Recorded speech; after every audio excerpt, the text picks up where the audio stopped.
अस्सलामुअलैकुम everyone, welcome back to Legal Talks. Today we are going to talk about the जर। ये हमारी hertz की सीरीज चल रही है। इससे पहले हम काइंड ऑफ हर्ट और शजा पे वीडियो बना चुकी हूँ। वो लेक्चर्स भी आप डिस्क्रिप्शन बॉक्स से ले सकते हैं जिन व्यूवर्स ने अभी तक नहीं देखा। और चैनल को सब्सक्राइब कर लें, बेल आइकन को दबा दें ताकि अपकमिंग वीडियोस आप तक पहुँचती रहें। आज का जो हमारा लेक्चर है वो है जोर, जिसे बहुत सारे लॉयर्स जो हैं वो जरा भी कहते हैं। और इसकी काइंड्स अंडर सेक्शन 337B देखेंगे। बहुत ही इजी वर्ड में विद पिक्चर्स एक्सप्लेन किया गया है। वीडियो को एंड तक देखिएगा, स्किप ना कीजिएगा, क्योंकि ये डिफरेंट टर्मिनोलॉजीज यूज हुई हैं और इसका मीनिंग समझना बहुत ज़रूरी है, ना सिर्फ लॉयर्स के लिए बल्कि जो कॉम्पिटिटिव एग्जाम्स दे रहे हैं और स्टूडेंट्स, उनके लिए समझना इस चीज़ को बहुत ही ज़रूरी है कि जर होता क्या है। अच्छा, जरा क्या होता है? जरा जो वर्ड है वो ड्राइव हुआ है वह जुनून से, जिसका मतलब है इंजरी। और ये बॉडी की इंजरी की बात की गई है। मैंने इससे पहले जो लेक्चर किया था शजा, उसमें मैंने एक्सप्लेन किया था कि शजा कहते हैं हेड और फेस की इंजरी। इसका मतलब है कि हेड और फेस की इंजरी जो है वो जरा में नहीं आएगी, बाकी तमाम इंजरीज जो हैं वो जरा का पार्ट हैं। इसकी डेफिनेशन पाकिस्तान पिनल कोड में कुछ इस तरह से है: whoever causes on any part of the body of a person other than the head and face a hurt which leaves a mark of the wound whether temporary और permanent is said to cause जरा। अब kinds of जरा क्या है? 337B2 कहता है कि 2 kinds हैं, एक है जायफा और गैर जायफा। अब जायफा क्या है? जायफा वो इंजरी है जो body cavity of the trunk में है। Body cavity of the trunk क्या चीज़ है? आपके स्टमक में आपकी कैविटी है, क्योंकि बहुत सारे ऑर्गन स्टमक में होते हैं। बहुत सारे ऑर्गन स्टमक में हैं और एक कैविटी है, एक ट्रंक है। वहाँ पे अगर कोई भी वेपन लगेगा और इंजरी होगी, इसे हम कहेंगे जायफा। पाकिस्तान पिनल कोड में 337C हमें जायफा की डेफिनेशन देता है कुछ इन वर्ड्स में: हुएवर कॉजेज जर in which the injury expand to the body cavity of the trunk is said to cause जायफा। लेकिन जो जायफा की पनिशमेंट को देखते हैं: whoever by doing any act with the intention of causing hurt to a person with the knowledge that he is likely to cause hurt to such person causes जायफा to such person shall be liable to अर्श।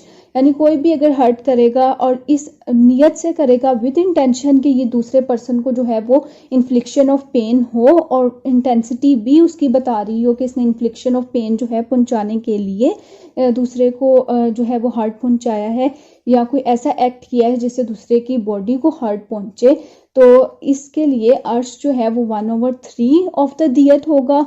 और punishment imprisonment हो सकती है। आदर description for the term विच में extend की जा सकती है 10 ईयर एज द जीर। असल जो हमारा टॉपिक है वो गैर जायफा की टाइप्स को देखते हैं। गैर जायफा का मतलब क्या है? जो भी जायफा नहीं होगा वो गैर जायफा में आएगी इंजरीज। अब वो कौन सी इंजरीज हैं? वो काइंड 6 हैं, वो हम नेक्स्ट देखते हैं। सबसे पहले हम डेफिनेशन देख लेते हैं। सेक्शन 337E हमें जो है वो जायफा की डेफिनेशन, गैर जायफा की डेफिनेशन बताता है: द पर्सन कॉजेज जर which does not amount to जायफा। जायफा क्या है? कि जो भी इंजरी बॉडी कैविटी में होगी वो जायफा है। और गैर जायफा क्या है वो हम देख लेते हैं। गैर जायफा 6 हैं: दमीहा, बदीहा, मुतलहमा, मुदीहा, हाशिमा, मुनक्कला।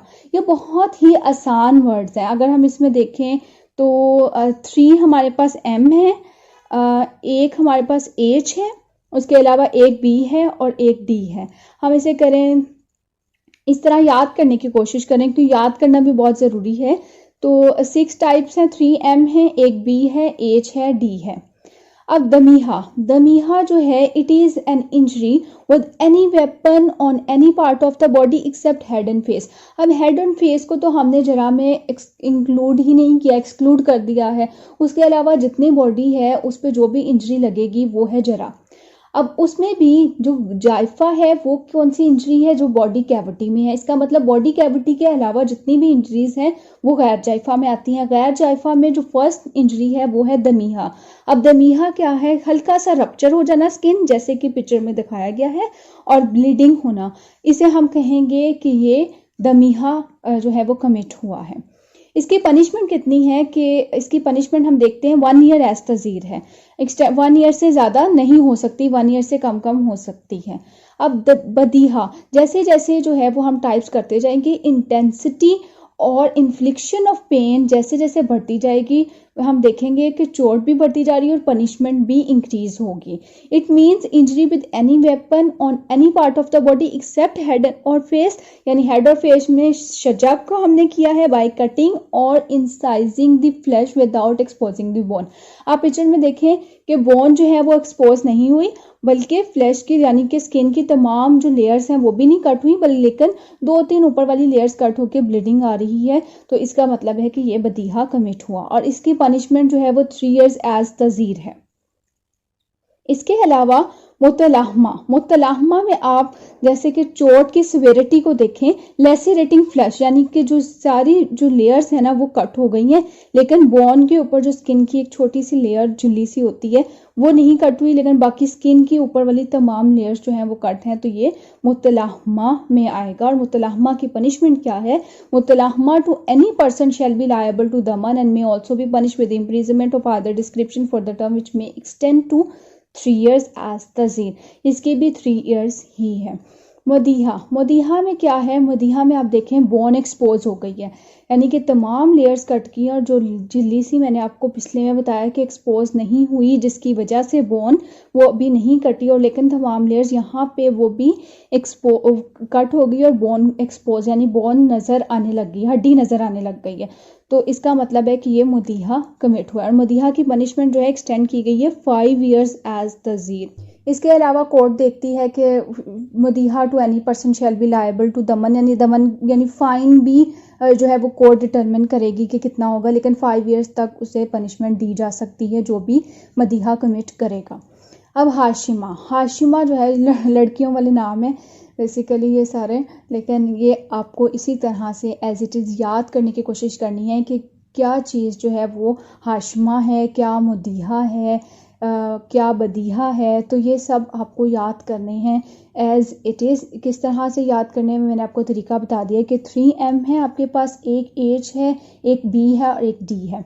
इस तरह से ये 6 आपने याद करने। It means injury with any weapon on any part of the body except head और face resulting in fracture of a bone without dislocating it, यानी कि सिंपल फ्रैक्चर हो या कंपाउंड फ्रैक्चर हो, लेकिन बोन जो है वो अपनी उसी जगह पे फ्रैक्चर हो। इसका मतलब है कि हाशमा कमिट हुआ और हाशमा की पनिशमेंट जो है वो 5 years एज तजीर है।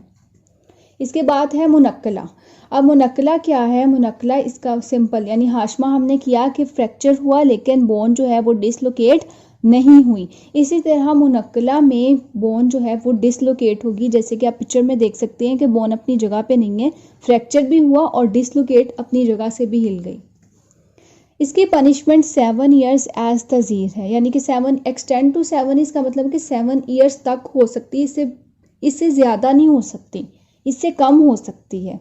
ये डिपेंड करता है केस टू केस और वेरी करता है सिचुएशन टू सिचुएशन। ये था आज का लेक्चर जिसमें हमने किया कि दमीहा को हमने देखा कि हल्की सी स्किन रप्चर हुई और ब्लीडिंग हुई।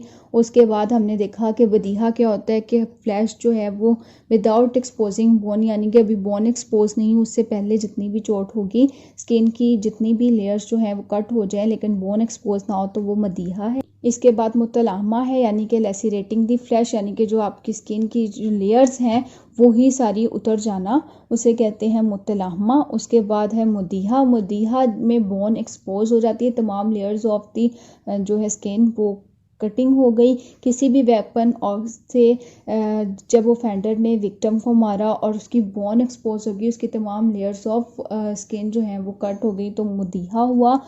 उसके बाद हाशमा में क्या हुआ? किसी ने इतनी सिवियरिटी से मारा कि बोन जो है वो फ्रैक्चर हो गई और विदाउट डिसलोकेटिंग, एंड मुनक्कला में डिसलोकेट भी हो गई बोन फ्रैक्चर होने के साथ साथ। आज का लेक्चर इतना था। अगर आपकी कोई क्यूरीज है तो मुझे कमेंट सेक्शन में बताएं, और अगर आप चाहते हैं कि मैं आपकी पसंद के टॉपिक पे वीडियो बनाऊं तो वो मुझे कमेंट सेक्शन में बता दें।